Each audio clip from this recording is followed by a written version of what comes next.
What gamifying has done, it's enabled me to make a lot of progress because I'm constantly competing with myself in a very healthy way because I'm measuring all the data. So it's a very quick feedback loop to make sure that if I fall out of alignment with a goal, I can rein it back in quickly and start moving the needle again and feel progress.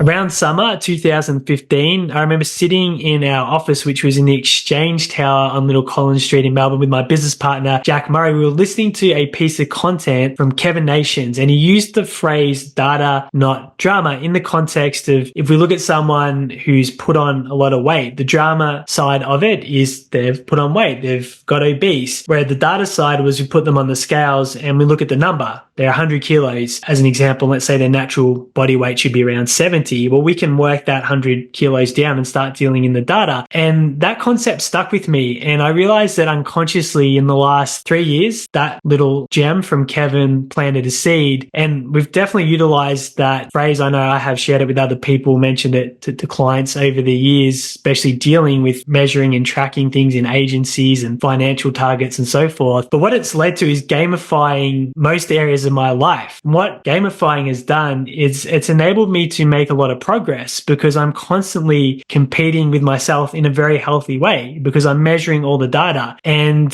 when I'm getting fed, how fast did I run? How far did I run? What did I weigh right now? What is my target weight? How much money is in my bank account? How much money have we got invested? What's our net worth? How many minutes did I meditate today? How many minutes was I present with my wife, Paula, my son, Bailey? How much playtime did I have with Bailey? How many times did I journal this week? And I'm tracking all these different areas that I want to get better in, and it's all integrated in a smartphone. It actually really accelerates your ability to expand the areas of your life. Now, if I wasn't tracking and getting that data, there would be nothing going off to tell me to make things better. I wouldn't know if I was making progress. And a great example was I was feeling a little bit heavier a week or so ago, and I knew I'd been eating a bunch of crap. We're going through a lot of stress in our private life, and that was showing up after dinner. I'd go to the fridge, get some ice cream, and probably treat myself to 600 or 700 additional calories than what I normally would in that ice cream bowl. And I was running and I was feeling a bit heavier, looking in the mirror, not quite looking as svelte as I had been a month or two earlier. Jump on the scales and the data comes in. Yes, you've put on a couple of kilos. And the great thing about that is I've caught it pretty quickly. And when I wasn't tracking back in 2017, where I put on, I believe it was 11 or 12 kilos in the space of 3 months just after becoming a dad, I wasn't tracking it. So I wasn't noticing what was happening, even though I probably should have when my pants were getting a bit tighter. But now when those little variations happen in the data,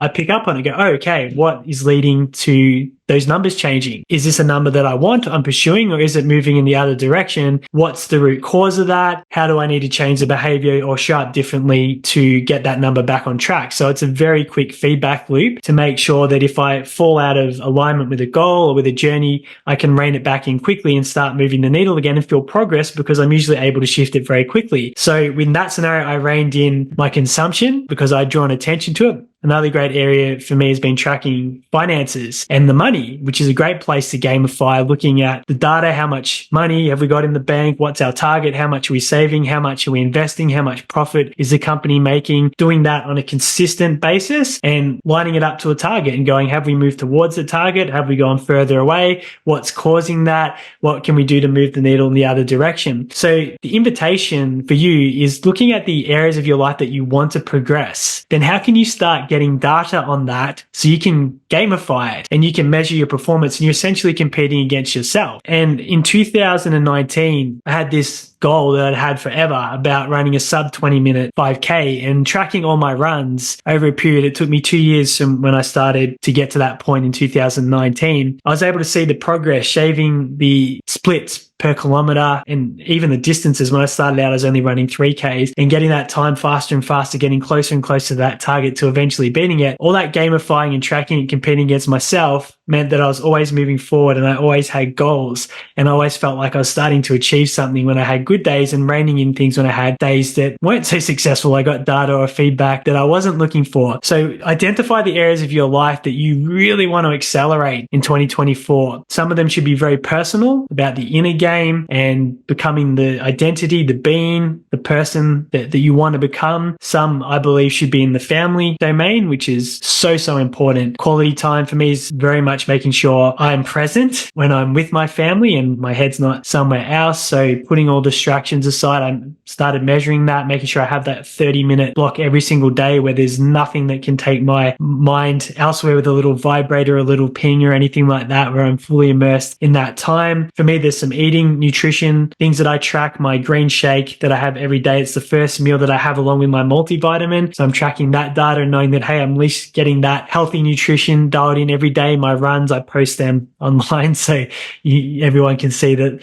I'm tracking that. Now with my Peloton for my cardio, that's integrated with my Apple phone so I can track my rides, which I do every alternate day outside of my running. So all this data is constantly coming to me. So I'm always able to see where I'm at in line with where I want to go. And like I said, do the same with your family, with your health and your fitness, with your finances, with your business. And in the theme of the personal brand, track your personal brand. How many pieces of content are you putting out a week? Get the data. And if your data isn't on target, what do you need to do? What's causing you to not put out that many content pieces a week? For me, the podcast. Am I doing my weekly podcast? Tracking that, getting the data. And if I haven't, do I need to make some catch-up episodes as I go? And all these areas that have gamified my life and made it expand and move forward at such a faster rate than when I wasn't doing that. And that's the invitation to set yourself up, get the apps, the various tracking devices. I have my journal and notebook for the things that I've got to track without the apps and the phone, so I can record that data somewhere else and make it fun to progress. Make it fun to call yourself out or pick something up when the data doesn't show that you're doing what you're supposed to do, and catch it early before it blows out and it's gone in a direction you didn't want it to go. And I guarantee that if you start tracking and measuring and doing data in 2024, you will accelerate all these areas in your life that you want to progress that you probably weren't even paying attention to or realizing weren't getting much traction in the previous 12 months. So that's your homework. Identify 4 or 5 key areas of your life and different parts you want to track and get the data for, and start tracking it on your phone and check in on that daily to see whether you need to step up, where you need to improve, what's on track, what's exceeded your expectations, so you can feel good and like you're always moving towards the best version of yourself. If this was helpful, make sure you subscribe to get access to all the future episodes. And if you're able to leave a 5-star review on the platform you're listening on, it helps more people discover the show.